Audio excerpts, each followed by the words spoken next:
Pineda de Mar tindrà tanatori. Es construirà en aquesta parcel·la del polígon, que té 1.300 metres quadrats i és propietat de l'Ajuntament. El tanatori també serà de titularitat municipal. La construcció i la seva gestió, però, aniran a càrrec d'una empresa privada en règim de concessió. Ara s'estan redactant les bases per al concurs públic que decidirà quina serà aquesta empresa i les característiques que haurà de tenir l'edifici. Ja se sap que tindrà entre 4 i 5 sales de vetlla, serveis com el de floristeria o un aparcament.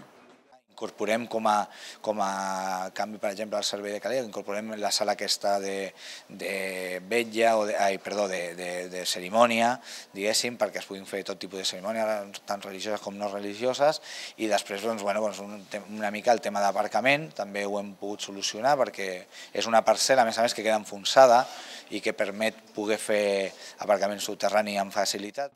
Dues empreses privades volien fer un tanatori a Pineda.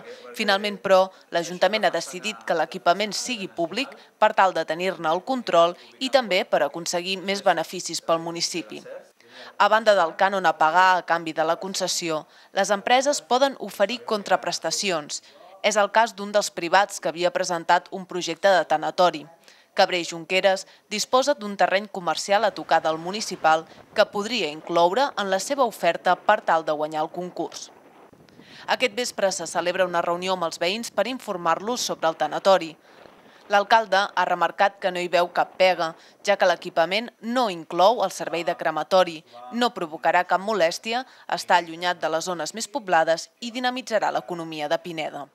El fet que s'inverteixi ja genera moviment primer de construcció mentre s'està fent l'equipament i després de feina, perquè lligat a tot això hi ha activitat de gent de la flor, lligat a tot això hi ha tema de restauració perquè la gent passa moltes hores i ha de tenir un servei correcte, és a dir, que hi ha una sèrie d'activitats que també es beneficien. Després el tema de l'ocupació també és important.